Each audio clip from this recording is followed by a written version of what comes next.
Let's start with a brief summary. This article, written by Paul Graham in 2022, addresses society's reaction to bad ideas and the resurgence of the concept of deviance. Graham explores why the expression of certain ideas is seen as a crime and why the expression of these ideas is deemed to outweigh all other actions of the person expressing them. He discusses the causes of the recent wave of intolerance and its potential impacts on society. While Graham acknowledges that freedom of speech has narrowed in the last 10 years, he asserts that it is improving in the long run and indicates that the current wave of intolerance has peaked and independent thinkers feel safer than they did a few years ago. Before we dive in, I want to share a quick note about how this podcast is created. As you've probably noticed, this podcast isn't voiced by a human, but by artificial intelligence. I'm obligated to inform you of this beforehand, due to the rules of AI services. This podcast is made possible by our sponsor, Wope.com, an AI startup that combines content marketing with artificial intelligence to significantly boost traffic and revenue of your startups. For all the latest content, be sure to follow me at x.com/yigithkoner. Now let's turn our attention back to the essay, The Resurgence of the Concept of Heresy in the Contemporary World. Original title, Heresy. Date, April 2022. One of the most surprising things I've witnessed in my lifetime is the rebirth of the concept of heresy.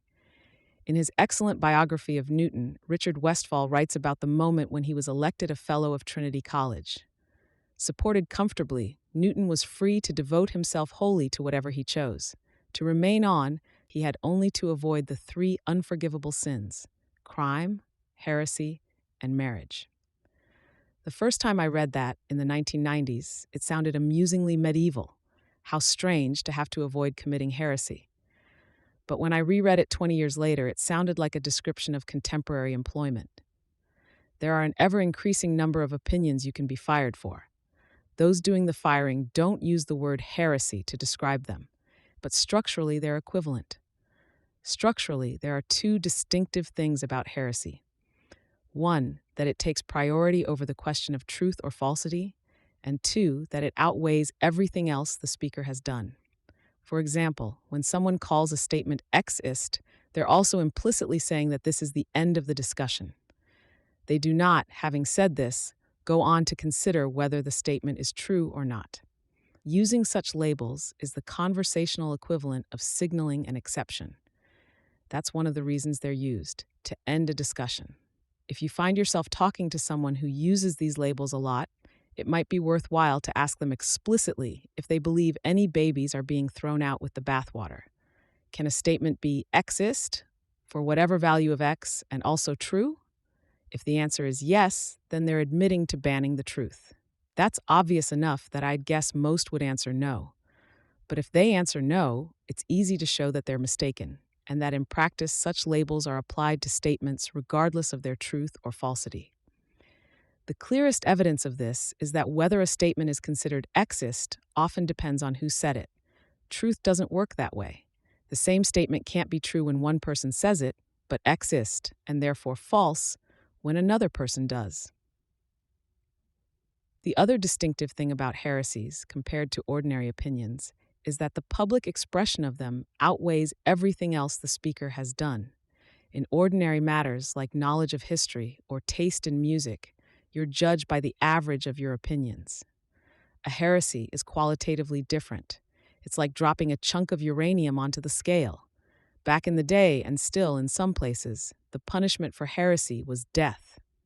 You could have led a life of exemplary goodness, but if you publicly doubted, say, the divinity of Christ, you were going to burn. Nowadays, in civilized countries, heretics only get fired in the metaphorical sense, by losing their jobs. But the structure of the situation is the same. The heresy outweighs everything else. You could have spent the last 10 years saving children's lives, but if you express certain opinions, you're automatically fired. It's much the same as if you committed a crime. No matter how virtuously you've lived, if you commit a crime, you must still suffer the penalty of the law. Having lived a previously blameless life might mitigate the punishment, but it doesn't affect whether you're guilty or not. A heresy is an opinion whose expression is treated like a crime. one that makes some people feel not merely that you're mistaken, but that you should be punished. Indeed, their desire to see you punished is often stronger than it would be if you'd committed an actual crime. There are many on the far left who believe strongly in the reintegration of felons, as I do myself, and yet seem to feel that anyone guilty of certain heresies should never work again. There are always some heresies, some opinions you'd be punished for expressing, but there are a lot more now than there were a few decades ago, and even those who are happy about this would have to agree that it's so. Why? Why has this antiquated-sounding religious concept come back in a secular form, and why now? You need two ingredients for a wave of intolerance: intolerant people and an ideology to guide them. The intolerant people are always there. They exist in every sufficiently large society. That's why waves of intolerance can arise so suddenly. All they need is something to set them off. I've already written an essay, conformism.html, describing the aggressively conventional-minded. The short version is that people can be classified in two dimensions according to 1, how independent or conventional-minded they are, and 2, how aggressive they are about it. The aggressively conventional-minded are the enforcers of orthodoxy. Normally, they're only locally visible. They're the grumpy, censorious people in a group, the ones who are always first to complain when something violates the current rules of propriety. But occasionally, like a vector field whose elements become aligned, a large number of aggressively conventional-minded people unite behind some ideology all at once. Then they become much more of a problem, because a mob dynamic takes over, where the enthusiasm of each participant is increased by the enthusiasm of the others. The most notorious 20th century case may have been the Cultural Revolution. Though initiated by Mao to undermine his rivals, the Cultural Revolution was otherwise mostly a grassroots phenomenon. Mao said, in essence, "There are heretics among us. Seek them out and punish them." And that's all the aggressively conventional-minded ever need to hear. They went at it with the delight of dogs chasing squirrels. To unite the conventional-minded, an ideology must have many of the features of a religion. In particular, it must have strict and arbitrary rules that adherents can demonstrate their purity, www.youtube.me, by obeying, and its adherents must believe that anyone who obeys these rules is ipso facto morally superior to anyone who doesn't. In the late 1980s, a new ideology of this type appeared in U.S. universities. It had a very strong component of moral purity, and the aggressively conventional-minded seized upon it with their usual eagerness. All the more because the relaxation of social norms in the preceding decades meant there had been less and less to forbid. The resulting wave of intolerance has been eerily similar in form to the Cultural Revolution, though fortunately much smaller in magnitude. I've deliberately avoided mentioning any specific heresies here, partly because one of the universal tactics of heretic hunters, now as in the past, is to accuse those who disapprove of the way in which they suppress ideas of being heretics themselves. Indeed, this tactic is so consistent that you could use it as a way of detecting witch hunts in any era. And that's the second reason I've avoided mentioning any specific heresies. I want this essay to work in the future, not just now. And unfortunately, it probably will. The aggressively conventional-minded will always be among us, looking for things to forbid. All they need is an ideology to tell them what, and it's unlikely the current one will be the last. There are aggressively conventional-minded people on both the right and the left. The reason the current wave of intolerance comes from the left is simply because the new unifying ideology happened to come from the left. The next one might come from the right. Imagine what that would be like.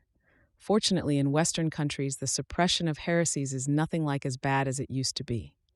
Though the window of opinions you can express publicly has narrowed in the last decade, it's still much wider than it was a few hundred years ago. The problem is the derivative. Up till about 1985, the window had been growing ever wider. Anyone looking into the future in 1985 would have expected freedom of expression to continue to increase. Instead, it has decreased. The situation is similar to what's happened with infectious diseases like measles. Anyone looking into the future in 2010 would have expected the number of measles cases in the US to continue to decrease. Instead, thanks to anti-vaxxers, it has increased. The absolute number is still not that high. The problem is the derivative. In both cases, it's hard to know how much to worry. Is it really dangerous to society as a whole if a handful of extremists refuse to get their kids vaccinated or shout down speakers at universities? The point to start worrying is presumably when their efforts start to spill over into everyone else's lives. And in both cases, that does seem to be happening. So it's probably worth spending some amount of effort on pushing back to keep open the window of free expression. My hope is that this essay will help form social antibodies, not just against current efforts to suppress ideas, but against the concept of heresy in general. That's the real prize. How do you disable the concept of heresy? Since the Enlightenment, Western societies have discovered many techniques for doing that, but there are surely more to be discovered. Overall, I'm optimistic. Though the trend in freedom of expression has been bad over the last decade, it's been good over the longer term. And there are signs that the current wave of intolerance is peaking. Independent-minded people I talk to seem more confident than they did a few years ago. On the other side, even some of the lytimes.com/220318/opinion cancel culture-free speech are starting to wonder if things have gone too far, and popular culture among the young has already moved on.